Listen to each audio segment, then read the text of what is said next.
भाई जो गुरु वचन पे डट गए कट गए फंद। तंबाकू सेवन करना महापाप है। तंबाकू हुक्के के रूप में, जर्दे के रूप में, तानसेन के रूप में, यानी जितने भी नशीले पदार्थ हैं, बीड़ी में, सिगरेट में, हुक्के में, जर्दे में जो तंबाकू यूज होता है वो कितनी ज़्यादा खतरनाक है मनुष्य के लिए, स्त्री या पुरुष के लिए। परमात्मा ने तंबाकू को यानी नशे को भक्ति मार्ग में सबसे ज़्यादा बाधक बताया, सबसे ज़्यादा बाधक है। क्योंकि हमारा जो 10वां द्वार है, सुषमना द्वार, काल लोक के हिसाब से तो 10वां द्वार है ब्रह्मरंध्र, लेकिन सतलोक के लिए जो 10वां द्वार है वो है सुषमना द्वार। ये जो हमारा नाक है जिसमें 2 छिद्र हैं लेफ्ट और राइट में, और जहां पर ये हड्डी शुरू होती है यहां पर एक बारीक सा बाल से भी कम पतला परमात्मा ने बताया एक सुराग है जो जन्म के बाद धीरे धीरे बंद हो जाता है, और वो सबसे ज्यादा बंद होता है धुआं से, धूम्रपान करने से, विषय विकार करने से, उनकी सूक्ष्म वासना से वो द्वार बंद हो जाता है। और वो द्वार खोलने का केवल धरती पर एक ही रास्ता है, सच्चे सतगुरु से उपदेश लेकर उसके सत भक्ति मंत्रों का जाप करना, शतनाम के सुमरण से, श्वास श्वास की टक्कर से वो सुराग फिर धीरे धीरे खुलना शुरू हो जाता, जिधर से हमारी आत्मा बाहर निकलेगी, ऊपर को जाएगी। तो ये जो धुआं है ये उसको अवरुद्ध कर देता है, उसको बंद कर देता है। ये सबसे ज्यादा घातक है। और नशा करने वालों की दुर्गति भी परमात्मा ने सबसे ज्यादा बताई, कैसे कैसे जन्म आगे उनको भोगने पड़ते हैं। तंबाकू सेवन करना महापाप है। संत गरीबदास जी ने भगत हरलाल जी से कहा कि आप जो भी दीक्षा लेता है तंबाकू का हुक्का, बीड़ी, सिगरेट, चिलम आदि में डालकर भी कभी सेवन नहीं करना और अन्य नशीली वस्तुओं का प्रयोग न करना। यानी परमात्मा के भक्ति नियम हर युग में एक जैसे ही होते हैं, समान होते हैं। जो नियम आज हमें गुरुदेव भगवान नाम दीक्षा देते समय बताते हैं, हमसे वचन लेते हैं कि बच्चों अब आप भगत बन गए, आपने दीक्षा ले ली और ये मर्यादा आपको बता दी गई है, ये आपके गुरु के वचन है, उनकी आज्ञा है। यदि आप मर्यादा तोड़ोगे, कोई भी नियम भंग करोगे तो आपको भक्ति का लाभ नहीं मिलेगा। तो गरीबदास जी ने हरलाल जी को भी यही सारे नियम बता दिए थे, क्योंकि वो खेतीबाड़ी किया करते थे। भगत ने कहा कि हे महाराज जी, तंबाकू तो लगभग सब किसान पीते हैं, इसमें क्या हानि है? क्योंकि उसको ज्ञान नहीं था भाई और बहनों। उस समय सत्संग सुनने का अन्य कोई माध्यम नहीं था। आज तो हम मोबाइल में सत्संग सुन सकते हैं 24 घंटे, टीवी चैनल पर सुन सकते हैं, टीवी में सुन सकते हैं। लेकिन 350 साल पहले अगर संत ने कभी सत्संग सुना दिए तो सुन लिए, और संत यदि 6 महीने नहीं मिला तो कोई सत्संग सुनाने वाला नहीं होता था। जिस कारण से हरलाल जी ने कहा कि महाराज जी तंबाकू में क्या दिक्कत है, तंबाकू तो सभी पीते हैं। तो परमेश्वर ने किस प्रकार समझाया? उत्तर, संत गरीबदास जी ने बताया कि आपने रामायण तथा महाभारत की कथा तो सुनी होगी, उसमें हुक्का सेवन का कहीं वर्णन नहीं है। तंबाकू की उत्पत्ति बताऊं कैसे हुई है, सुन। अब ये जितने भी हमारे हिंदू भाई हैं जो गाय को राष्ट्रीय पशु बनाने की मांग को लेकर आंदोलन करते रहते हैं, गाय हमारी माता है, गाय हमारी माता है, आए दिन हिंदू मुसलमानों के झगड़े होते रहते हैं गाय को लेकर। और जितने भी हिंदू हैं और जो जो व्यक्ति नशा करते हैं, तंबाकू पीते हैं, हुक्के के रूप में, बीड़ी सिगरेट के रूप में, पान मसाले या जर्दे के रूप में, जितने भी हिंदू भाई बहन तंबाकू सेवन करते हैं वो अपनी माँ का खून पी रहे हैं, अपनी माँ का खून। एक तरफ तो कहते हैं हम हिंदू हैं, गाय हमारी माता है, और रोज अपनी माता का खून पी रहे हैं, अपनी माता का। तंबाकू की उत्पत्ति गाय के खून से हुई है, गाय के खून से। अब ये बातें तुम्हें कौन बताए बिना परमात्मा के, बिना परमेश्वर के? इन नकली साधु संत महात्माओं के पास में ये ज्ञान नहीं है, ये तत्व ज्ञान नहीं है। वे तो तुम्हारे को चौराहे के ऊपर ठेकरी धरना, कोई जंतर मंतर करना, कोई टुंडर फुंडर करना, नारियल फोड़ दे वहां पर, उस पेड़ के धागा बांध के आ जा, कुंभ में डुबकी लगा के आ जा, जिस पानी को गधे भी नहीं पी सकते। ये तो केवल हमारे से कर्म कांड करवा कर हमारे कर्म फुड़वा सकते हैं, इससे ज्यादा इन लोगों के पास कुछ नहीं है। यदि सत्य ज्ञान चाहिए, भक्ति मार्ग का यथार्थ ज्ञान चाहिए, शास्त्र अनुकूल साधना चाहिए, तो केवल सतगुरु रामपाल जी के पास मिलेगी वर्तमान में, पूरे विश्व में और कहीं नहीं है। तो क्या बताया गुरुदेव ने तंबाकू की उत्पत्ति कैसे हुई? तंबाकू की उत्पत्ति कथा, एक ऋषि तथा एक राजा साडू थे। एक दिन राजा की रानी ने अपनी बहन ऋषि की पत्नी के पास संदेशा भेजा कि पूरा परिवार हमारे घर भोजन के लिए आए, मैं आपसे मिलना भी चाहती हूं, बहुत याद आ रही है। अपनी बहन का संदेश ऋषि की पत्नी ने अपने पति से साझा किया तो ऋषि जी ने कहा कि साडू से दोस्ती अच्छी नहीं होती, तेरी बहन वैभव का जीवन जी रही है, राजा को धन तथा राज्य की शक्ति का अहंकार होता है, वे अपनी बेइज्जती करने को बुला रहे हैं, क्योंकि फिर हमें भी कहना पड़ेगा कि आप भी हमारे घर भोजन के लिए आना, हम उन जैसी भोजन व्यवस्था जंगल में नहीं कर पाएंगे। ये सब साडू जी का षड्यंत्र है। ऋषि ने अपनी पत्नी को सारी बातें अपनी आध्यात्मिक दृष्टि से देखकर पहले ही बता दी, लेकिन भैया त्रिया हट कौन सुने। आपके सामने अपने को महान तथा मुझे गरीब सिद्ध करना चाहता है, आप ये विचार त्याग दें, हमारे न जानने में हित है। परंतु ऋषि की पत्नी नहीं मानी। ऋषि तथा पत्नी व परिवार राजा का मेहमान बनकर चला गया। रानी ने बहुमूल्य आभूषण पहन रखे थे, बहुमूल्य वस्त्र पहने हुए थे। ऋषि की पत्नी के गले में राम नाम जपने वाली माला तथा सामान्य वस्त्र साध्वी वाले, जिसे देखकर दरबार के कर्मचारी अधिकारी मुस्कुरा रहे थे कि यह है राजा का साडू, कहाँ राजा भोज और कहाँ गंगू तेली। ये चर्चा ऋषि परिवार सुन रहा था। भोजन करने के बाद ऋषि की पत्नी ने भी कहा कि आप हमारे यहां भी इस दिन भोजन करने आइएगा। अब भाई और बहनों, ऋषि ने तो पहले सब कुछ अपनी पत्नी को बता दिया था, लेकिन वो नहीं मानी। अब ऋषि ने सोचा भाई परिवार में व्यर्थ का झगड़ा होगा, चलो बच्चों को लेकर चल पड़ते हैं। सबसे पहली बात तो ये कि वर्तमान समय भक्ति युग है, और वर्तमान समय में यदि उपदेश लेने के बाद यदि परिवार में कोई सदस्य ऐसी गलती करता है तो भाई ये उसकी मूर्खता है, उसकी मर्यादा टूटती है। यदि आपकी पत्नी या आपका पति उपदेश लेने के बाद यह उपदेशी नहीं है, और यदि उपदेशी के सामने इस प्रकार की जिद करता है जो हमारे भक्ति नियमों के अनुसार नहीं है, हमारे फायदे में नहीं है, तो भाई आप लोगों ने उसका विरोध करना पड़ेगा। आपने उसकी यश में यश नहीं करना। वो दो चार गाली निकाल लेगा, एक चार थप्पड़ मार लेगी, इससे ज्यादा कुछ नहीं हो सकता। लेकिन हमने मर्यादा तोड़ने से बचना है। हमने ऐसे नहीं जोड़ा उठा के उसके साथ में चल देना है, क्योंकि ये भक्ति युग है। हमारा पिता पिछले 10 वर्षों से जेल में बैठकर संघर्ष करके हमें सिखा रहा है कि भक्ति और मर्यादाओं के लिए जिस कदर मैं संघर्ष कर रहा हूं, तो जेल में बैठकर मैं तुम्हें प्रेरणा दे रहा हूं। दूसरी बात भाई और बहनों, वो ऋषि परिवार था, सभी बाल बच्चे भक्ति करते थे, और भगत की बेइज्जती परमात्मा सहन नहीं कर सकता। तो उस ऋषि की पत्नी के अंदर परमात्मा ने प्रेरणा की कि तू भी दे इनको न्योता, इनको पता तो चले कि राजा क्या होता है और भगत क्या होता है।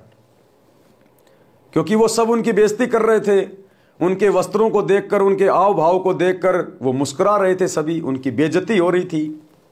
तो परमात्मा अपने भगत की बेइज्जती सहन नहीं कर सकता। जय हमरा भगत पछोड़ी होई, तो हमरा नाम न ले वह कोई।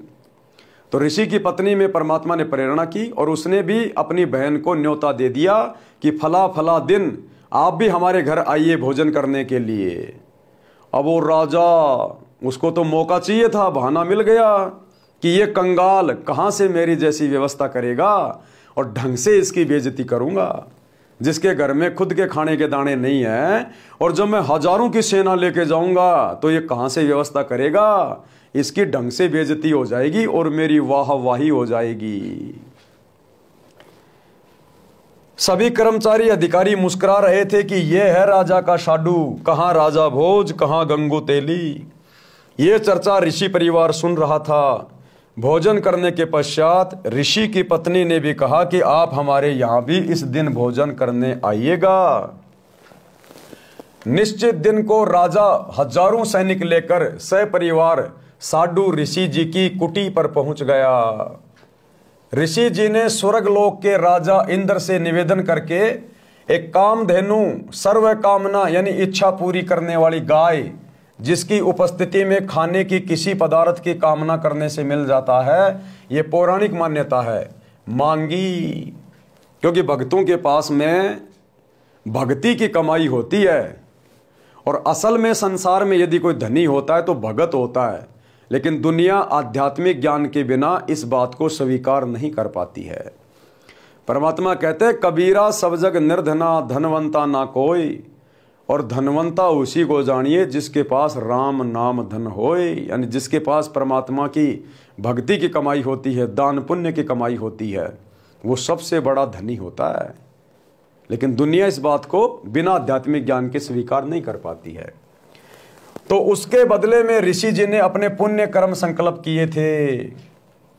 स्वर्ग के राजा देवता से वो कामधेनु गाय मंगवाने के लिए, जो सर्व मनोकामना पूर्ण करती है, बस उसके पास बैठ के एक बार बोलना होता है कि माता हमें ये वस्तु चाहिए, चाहे पूरी पृथ्वी को भोजन करवा दो 56 प्रकार के, कोई कमी नहीं होती। लेकिन वो कमाई उस भगत की खर्च होती है, उस भगत की भक्ति कमाई से सब कुछ होता है। तो भाई और बहनों, आप और हमने इस प्रकार की गलती शौपन में भी नहीं करनी। ये इंद्र देवताओं का राजा हमारे लिए हजारों गाय भेज देगा, हजारों। यदि कभी ऐसी नौबत आन पड़ी और यदि हमने कामना कर दी हृदय से कि हे इंद्रदेव, मैं आपको अपने पुण्य संकल्प करता हूं, ऐसी ऐसी बात है, हो सकता है हजारों गायें भेज दे, हजारों। क्योंकि इंद्र को इस बात का पता है कि जितना भक्ति धन इनके पास है, धरती पे किसी के पास नहीं है, और भक्ति के धन से, हमारी भक्ति के टैक्स से इनके ये लोग चल रहे हैं। तो आप और हमने गलती नहीं करनी शौपन में भी। वर्तमान में काल हमसे कैसे गलती करवाएगा?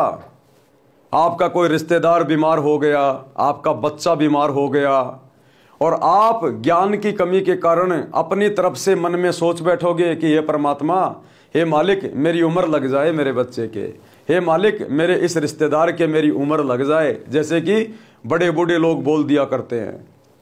तो हमने इस प्रकार से कोई भी शब्द अपने मुख से नहीं निकालना। उसी समय हमारे पुण्य उसको संकल्प हो जाएंगे, और हो सकता है हम तो बीमार पड़ जाएं और वो स्वस्थ हो जाए।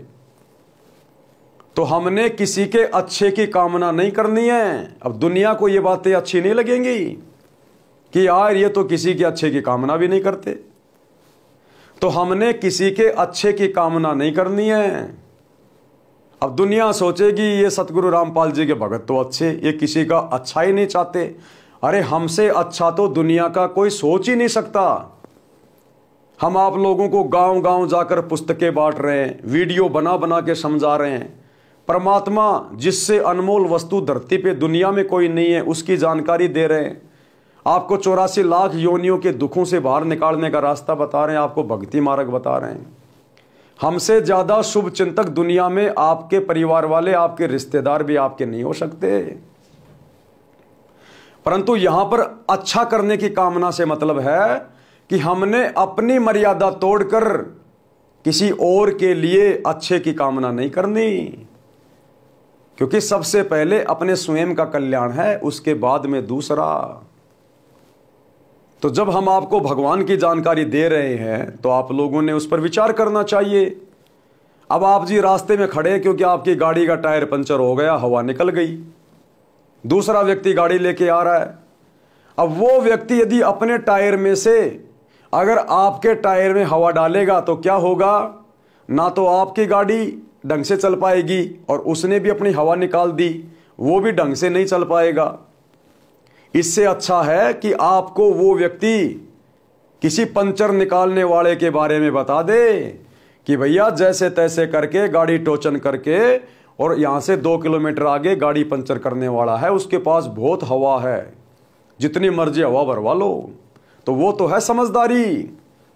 तो यदि हम उनको भगवान का रास्ता बता देते हैं, गुरु जी की शरण में आने की जानकारी दे देते हैं, तो वो है सबसे बड़ा उसका भला करना, उस आत्मा का उद्धार करवाना। और यदि हम अपनी तरफ से अपनी भक्ति देने लग गए कि हे भगवान इसका लड़का ठीक हो जाए, हे भगवान इसका लड़का ठीक हो जाए, चाहे मेरी भक्ति चली जाए, हे परमात्मा इसको मेरी उम्र लग जाए, तो ये हो गया अपना नुकसान करना। तो भक्ति मार्ग में हमने ऐसी गलती बिल्कुल भी नहीं करनी है। अपने परिवार के किसी सदस्य के लिए भी हमने इस प्रकार से कामना नहीं करनी है, अन्यथा हमारी भक्ति बर्बाद हो जाएगी।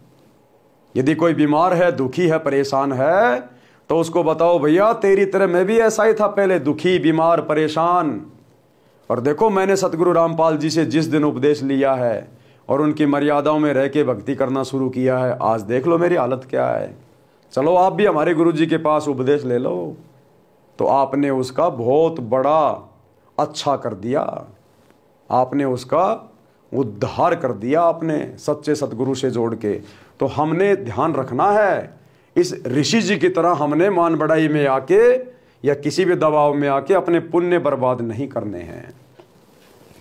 उसके बदले में ऋषि जी ने अपने पुण्य कर्म संकल्प किए थे। इंद्रदेव ने एक कामधेनु तथा एक लंबा चौड़ा टेंट भेजा और कुछ सेवादार भी भेजे। टेंट के अंदर गाय को छोड़ दिया। ऋषि परिवार ने गौ माता की आरती उतारी, अपनी मनोकामना बताई। उसी समय 56 प्रकार के भोग चांदी की परातों, टोकनियों, कड़ाहों में स्वर्ग से आए और टेंट में रखे जाने लगे। लड्डू, जलेबी, कचौड़ी, दही बड़े, हलवा, खीर, दाल, रोटी, मांडे तथा पूरी, बूंदी, बर्फी, रसगुल्ले आदि आदि से आधा एकड़ का टेंट भर गया। ऋषि जी ने राजा से कहा कि भोजन जीमो।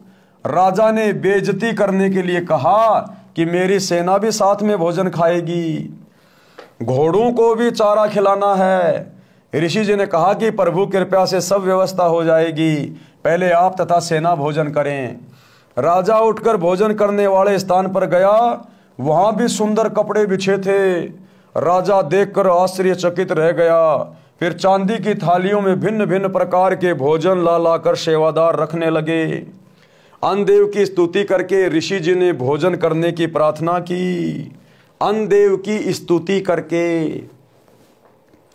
ऋषि जी ने सबसे पहले अन्नदेव की आरती करी, और उस ऋषि ने अन्नदेव की आरती उस प्रकार से नहीं करी जो वास्तविक विधि आज गुरु जी ने हमें दी है।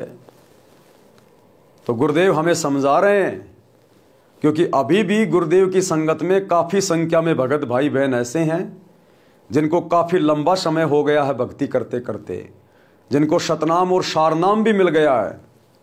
उसके बावजूद भी वो भाई बहन भोजन खाने से पहले अन्नदेव की छोटी आरती और भोजन खाने के बाद अन्नदेव की बड़ी आरती नहीं करते हैं। तो हम परमात्मा के दोषी बन रहे हैं, हम उनकी आज्ञा का उल्लंघन कर रहे हैं।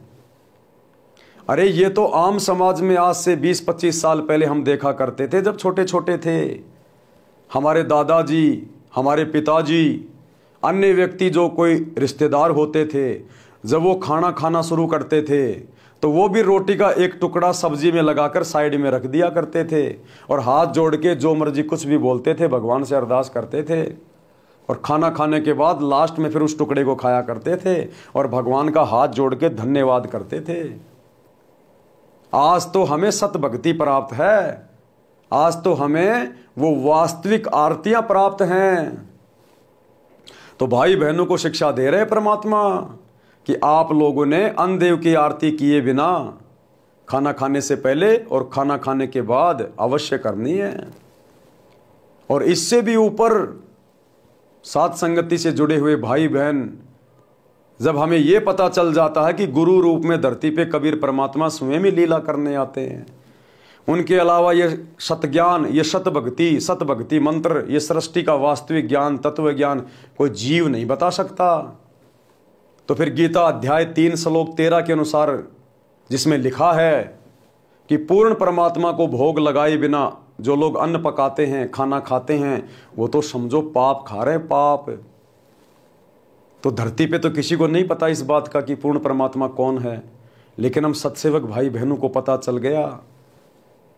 आज हम सभी सत्सेवक भाई बहन अपने गुरुदेव को अपना इष्ट मानकर, पूर्ण परमेश्वर मानकर, घर घर में हमने बेड लगा लिए, गुरुदेव का आसन लगा लिया। तीनों समय गुरुदेव को भंडारे का भोग लगता है, हलवे राम का भोग लगता है, और भोग की आरती के साथ भोग लगाया जाता है, अन्न देव की आरती के साथ नहीं। अन्न देव की आरती के साथ तो हम वैसे ही खाना खाते हैं। सबसे पहले उस संपूर्ण भोजन का, भंडारे का जो घर में बनता है, अपने गुरुदेव को भोग की आरती के साथ भोग लगाते हैं। क्योंकि हमारे गुरुदेव कोई देव नहीं है, कोई अन्न देव नहीं है। हमारे गुरुदेव स्वयं कबीर परमात्मा है, देवों के देव महादेव है। और गीता अध्याय 3 श्लोक 13 के अनुसार परमात्मा को भोग लगाना होता है। तो हम सत्सेवक भाई बहन अपने गुरुदेव को भोग की आरती के साथ भोग लगा के ही भोजन करते हैं।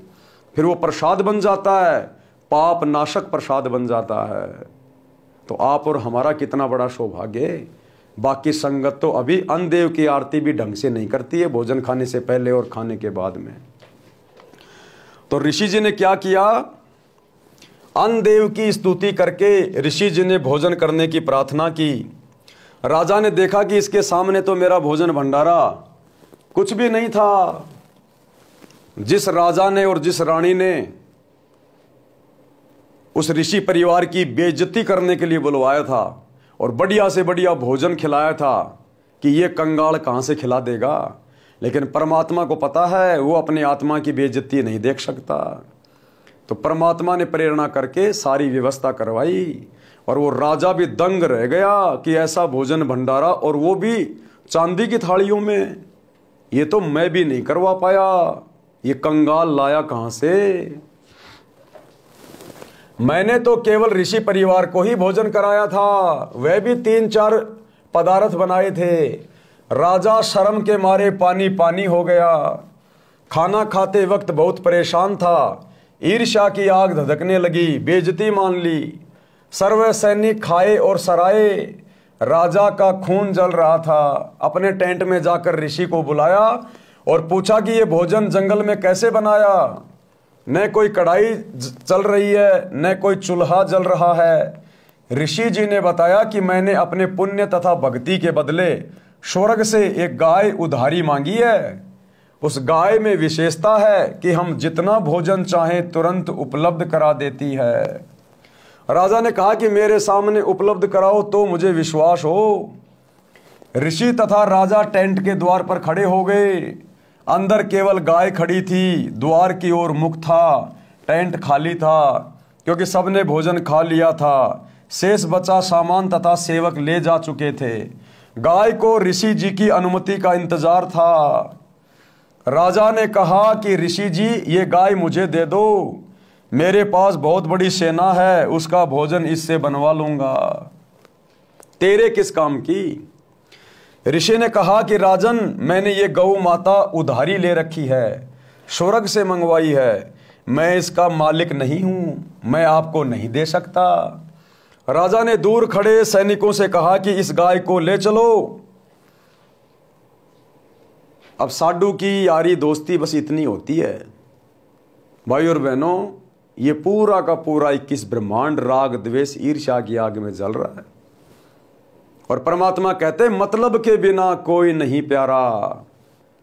यहां पर चाहे माँ बाप का रिश्ता हो, बेटा बेटी का रिश्ता हो, पति पत्नी का रिश्ता हो, यारी दोस्ती हो, कोई कर्मचारी या अधिकारी हो, मालिक हो, मजदूर हो, सब एक दूसरे से स्वार्थ के कारण बंधे हुए हैं।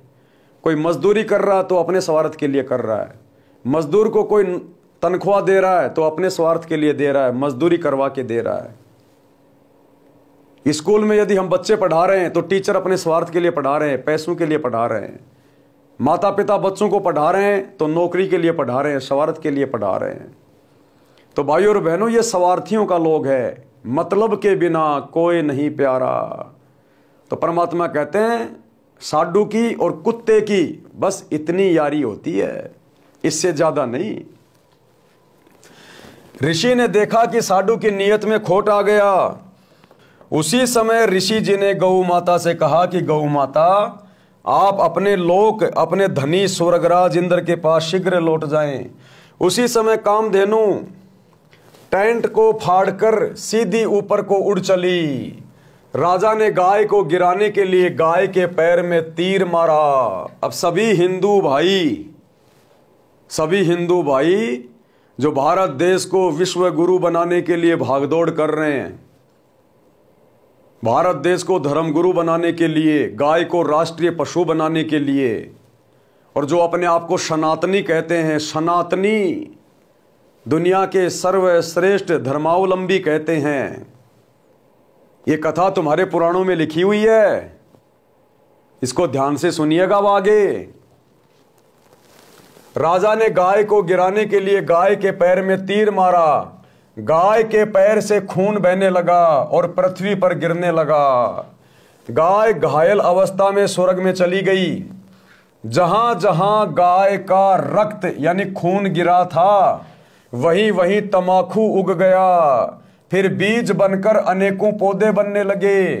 संत गरीबदास जी ने कहा है कि तमा प्लस खून, तमा यानी गाय और खून यानी खून। तमाकू जो गाय के खून से बना है उसको कहते हैं तमाकू।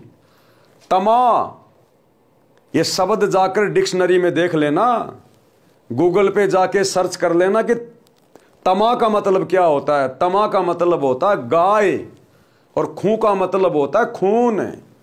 गाय का खून, उससे तमाकू बना है। भाई जो गुरु बचन पे डट गे, कट गे फंद 84 के, कट गे फंद 84 के, कट गे फंद 84 के।